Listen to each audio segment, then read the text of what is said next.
Thank you, Madam President and colleagues. As I hear a lot of the discussions today, it kind of gives me an epiphany of a lot of thoughts that I'd like to share today.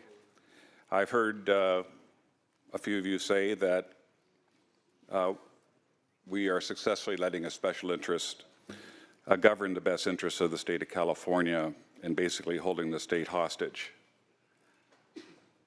Yet we see that the tail is continuing to wag the dog here in the state legislature, and all I can say is welcome to my world, because I see this tail wagging the dog day by day in the state legislature as special interests that surround this institution exert their influence, and I would opine in many cases not in the best interest of the citizens of the state of California.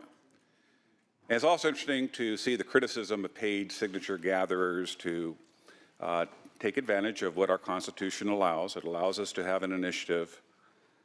But of course, when signature gatherers were employed to put the devastating initiatives of Prop 47 and 57 on the ballot, there was no criticism on the other side. And we talk about allowing local governments to have the opportunity to seek more revenue. And I love how you say more revenue. It's not that we want to attract more businesses into cities and counties to expand the tax base. It's funny how you'll refuse to use the word taxes to make it easier or more difficult on localities to charge taxes, which many have had to do as a result of Prop 57 and 47 and AB 109. Many of my cities have had to put half-cent, 1-cent sales tax measures on the ballot because the public safety statistics have gone through the charts with higher crime and their ability to spend, as we all know, a large proportion of budgets at the local level to keep the public safe, which is our responsibility. We know that an initiative is qualified for the November ballot, which will make it harder for local governments to raise taxes. And most of the talk in this building has been centered around the sugary soda taxes that we've learned will be withdrawn if this legislature succumbs to the special interests that are pressuring you to do so. I understand the desire of the grocery industry and the soda manufacturers to want this bill to pass because there is tremendous uncertainty for them. And they don't want to spend millions of dollars on a ballot measure that they might lose.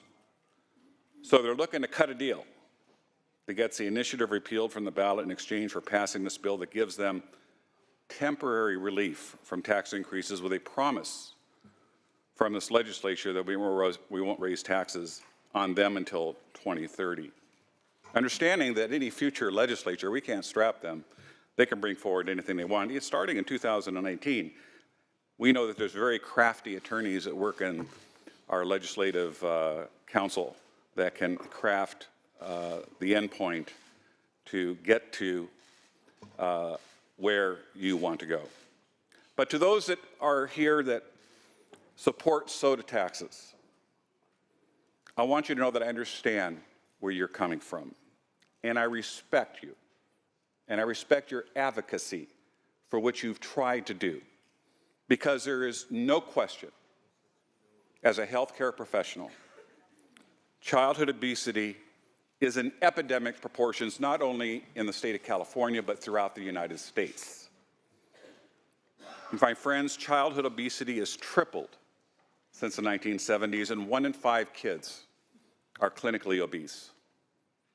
They're consuming more energy from foods and beverages the body uses for healthy functioning, and physical activity can lead to extra weight over time. Today's kids exercise less because they're sitting in front of television screens and playing video games.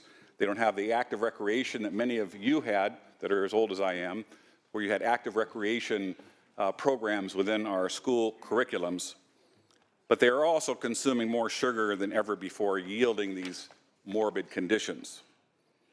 Children with obesity are at higher risk of having other chronic conditions and diseases that influence public health, their physical health, and cause extensive expense to not only the state of California, but also our counties that have to deal with the large expense associated with obesity. Children with obesity are also bullied and teased more than their normal weight peers and are more likely to suffer from social isolation, depression, and lower self-esteem. In the long term, a child with obesity is more likely to have obesity as an adult. An adult with obesity has a higher risk of developing heart disease, type 2 diabetes, metabolic syndrome, and many other types of cancer.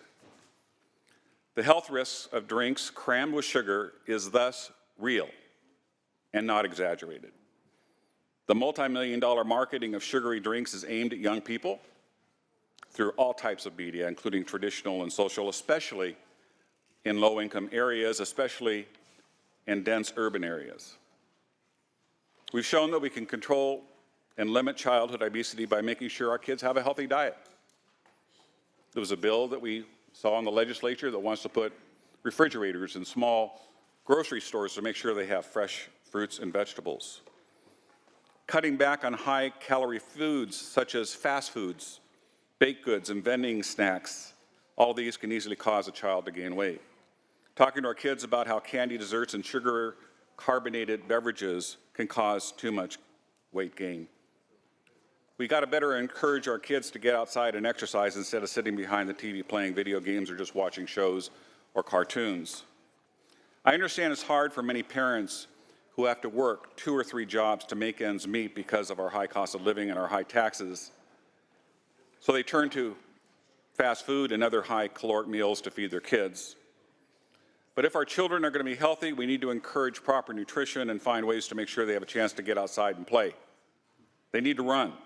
They need to be active. They need to have things to do so they don't get involved with more remote controls or internet connections. And while I don't support taxes on sodas or sugary drinks, I understand all too well why they are proposed. They are proposed to make sodas too expensive for poor people to buy. If our kids give up soda, the benefits are real. Type 2 diabetes can be reversed. Metabolic syndromes that put our kids at risk for heart disease, high blood pressure, excess abdominal fat will be reduced. High cholesterol will be limited. Asthma will become less of a problem because of increased lung capacity, and they'll sleep better. That means that parents will sleep better too, because obesity leads to sleep apnea.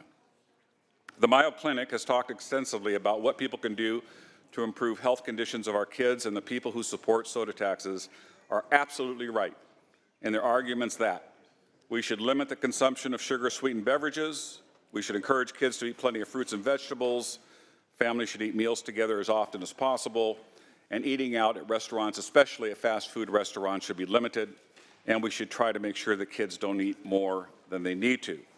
So yes, the proponents of sugary taxes have a great point, but that brings us to today here on this floor. An initiative has been qualified for the ballot that will make it harder for local governments to raise taxes on people by requiring a 2/3 majority vote to pass things like soda taxes. This initiative will require supporters and opponents to spend tens of millions of dollars to convince people to vote one way or another. It will be expensive, but my friends, more than 1 million people signed this petition to put this measure on the ballot, including 28,000 people in Alameda County, 33,000 Fresno County, 34,000 Kern County, almost 300,000 in LA County, 70,000 in Orange County, 80,000 in my county, Riverside County, 114,000 in San Diego, 50,000 in Santa Barbara and Ventura counties, 1,012,717 people signed this petition with the expectation that it would be placed on the ballot and they would have a vote. If this bill passes, the group that asked people to sign the petition will simply withdraw the measure from the ballot. I'm sorry, but I think that 1 million people who signed the petition to put the measure on the ballot shouldn't have their voices silenced because a deal has been cut in the legislature that promises to not raise taxes on sodas. The soda companies don't want this measure on the ballot because they think they'll have to spend millions to pass it. The special interests who seem to control Sacramento don't want this measure on the ballot because they know if it passes, it will be harder to raise taxes on people that are home in our districts, many of whom are angry. They're tax exhausted, and they know that they will go to the ballots angry. And I know that there's strong concerns by the executive branch of this government that we don't want angry people going to the ballot when they look to see a repeal of the gas taxes that has been a lightning rod in the state of California. My friends, it's these type of backroom deals that are exactly why people are angry, and yet we seem to perpetuate this behavior here in Sacramento. The soda companies put the money up to qualify the measure on the ballot, and over 1 million people put their faith in them to carry out the battle. Given our history as a legislature changing the rules down the road, I'm confused as to why the industry would trust future legislatures to not just change the law by a majority vote next year when we have a new governor. Again, I'm no fan of increasing taxes. I don't like them. I don't support them. I don't vote for them. But this bill tells 1 million people who signed the petition to make it harder to raise their taxes that their voices don't matter. I may be a simple guy from Riverside County, but that just doesn't seem fair. If your conscience lets you vote for this backroom deal, then go ahead and vote for it. But ask yourself how you explain this to the people in your district who signed the petition to make it harder to raise their taxes. For those reasons, Madam Chair, I'm opposed to AB 1838.